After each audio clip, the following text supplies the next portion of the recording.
guys, so I'm back finally doing some more YouTube videos on performance car parts and classic cars and all that stuff. It's been a while since I've done any videos because bought a house and it was a total nightmare. I'll never recommend anybody going through Clayton or a mobile home, manufactured home, or anything like that. That's besides the point. I'm actually headed to a friend of mine's house where back when I used to work at Performance Products, I had sold him a speedtech suspension package from speedtech, and he got the total setup of the frame, front subframe, the rear part of the frame as well, and he also got the Ford 9-inch differential. And they don't tell you this when you look at the catalog, but you need to purchase some other things that go along with that frame kit. There's a special set of headers that you need, also with the front inner fenders that you need to work with the frame, because the frame is much narrower to run a wider size tire up front for pro touring or track or even a show car, whatever you want to do with it. But I'm heading over at his house right now, and I will be back shortly to where I link the videos together so I can make it to where it shows everything. But I want to give you guys a heads up before I get over there, and we're going to go through the whole frame, and we're going to get up close of everything about the frame. You know, mounting, what you need to do to mount it. You know, I'll go over the inner fenders, the headers. He's got the whole setup where I sold it to him. And we'll go over a couple other things that you're going to need when you buy one of these frames. I'll be back here shortly.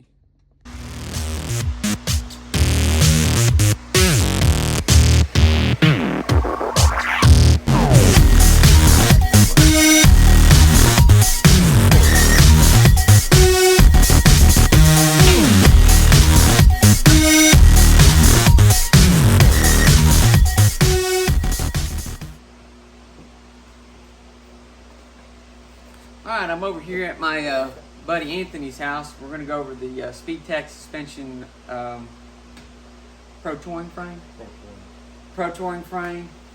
and their complete setup and some of the hurdles that he actually has had to overcome of doing this frame, because sometimes these aftermarket companies don't really go good with instructions, so you kind of have to mod and figure out how you're doing things. So it's pretty good to have somebody who's got a lot of automotive knowledge to put one of these things together, or have a buddy of yours help you while you're doing this. This frame setup, he's had a couple of issues with some of the bolts that came in the hardware. He's had some issues with some of the tie rod ends where it wanted to spin on them. And these come with, they don't have castle nuts, they actually come with a nylon locking nut. The bolts back here, one of them, they sent both of the same length on these bolts that bolt to the hub and the steering arm. You actually need one longer than the other. They can't be equal lengths. But as far as the quality of the whole setup, if it's just the minor things like that, overall it's a really good setup. It's one of those things with aftermarket, you just kind of have to, you know, work your way around through some of the hurdles. Some of the other things that he had on the rear piece, I'm going to get my camera, we're going to go back there and take a look at it. Back here he's running the Bear setup. They didn't really have good instructions when you have to weld this bracket in back here that holds the bar that runs across, and that's what it looks like there, and that's the bracket. And then back here, that's how your shims have to be when you bolt this in, and then this plate has to be welded. And that's how the torque arm is set up on the Ford 9-inch. then this is what it looks like up underneath the car as it's mounted. And this is one thing that I love about SpeedTech, are these right here, these lower control arms, or the trailing arms. Where these spin, it unlocks the whole differential to give the car way more stability instead of body roll. You get a whole lot less body roll with these being in here. I have these on my Chevelle, they work perfect. And then up underneath the car, that's how it mounts. And then your subframe, of course his subframe's over there, it will mount into this location here on both sides.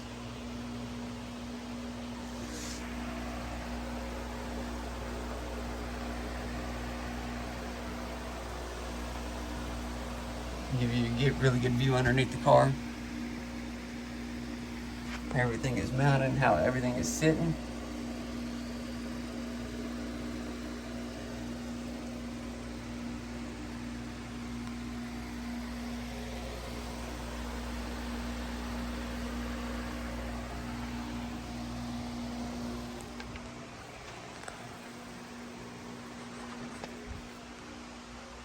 We'll go back over here to the frame. And like I said, these are the SpeedTech aluminum ones for your spindles. They use a C5 Corvette hub. And these are extremely lightweight. They're not like the CPPs where they're made out of steel. I just love these a lot better. Of course, the Viking coilovers.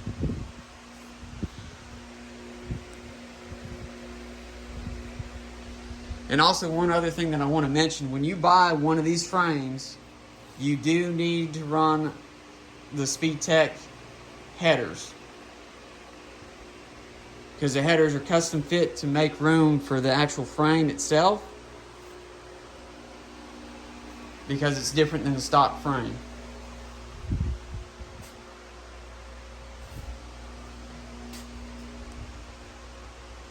And then it does have the option where you can run their inner fenders, but they're extremely expensive. With the Pro Touring frame, you can run your stock inner fenders. If you're using the Extreme frame, you have to run their inner fenders because of the clearance issues, along with their headers. And then a brake setup, you can do bare, you can do wheel wood, or with the front, you can actually do C5 Corvette complete setup, C5, C6. I think possibly even the base model of a C7. I have to look into that, but I think you can run those as well. I think they're the same setup. But on my spindles on my Chevelle that I did, I ran an actual C6 Corvette brake setup. I just bought everything actually from O'Reilly's, calipers, rotors, and even the hub bearings, I believe. Because you had to buy the hub bearings, did you not? Yeah, I did. Okay. Because they don't come with them, but you just buy them for Corvette, and they're the same thing. Hub bearings. Yep, the hub bearings. They're all one piece. Yeah. Yep, they're all one piece. No press. But that's your complete setup there. When you do your mock-up on your wheels and tires, Speedway Motors offers a wheel fitment tool. Just buy the tires that you're wanting to put on the car. This would be the best way to do it. The engine and transmission would have to be set on the frame, and everything will have to be suspended from underneath on your jack stands here and on the differential to get all the weight on the jack stands on your mounting points where your shocks are. So that way everything is all suspended right on the jack stands. It'll give you the correct ride height when you're measuring your wheels and tires. That's the best way to do it. Because it is a unibody car, you want all the weight on the frame and body, so that way everything is like it's supposed to be, like it's traveling down the road.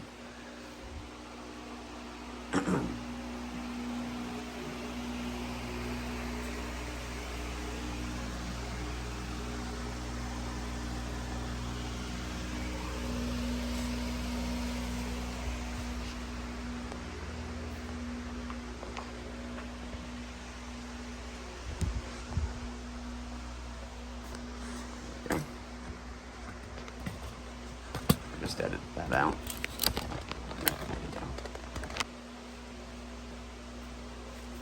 I need to make a correction on one thing.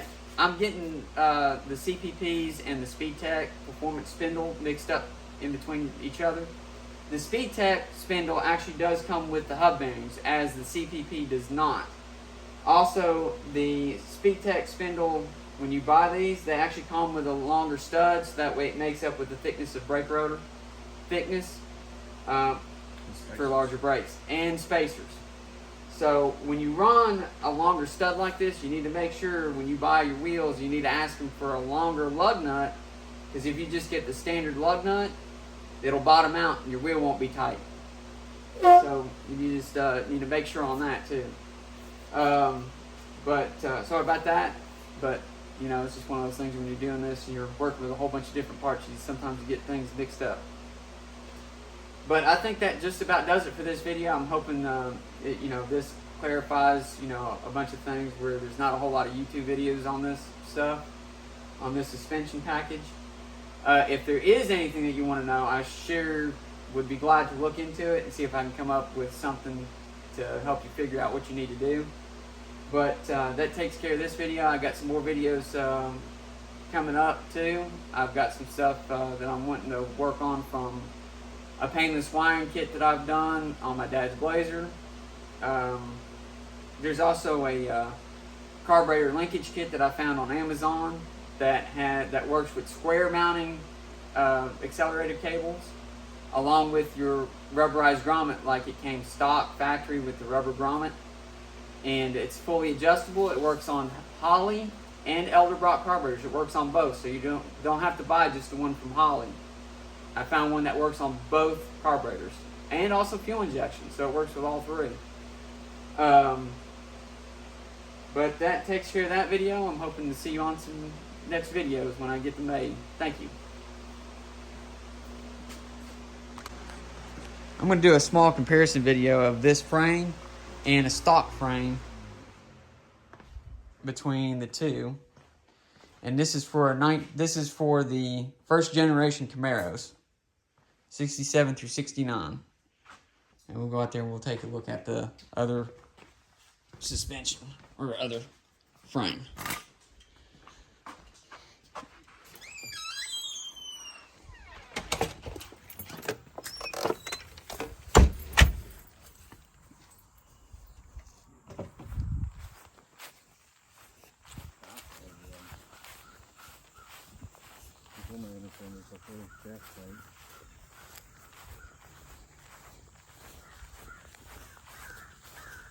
Like kids come out here and shoot coyotes last night. Oh.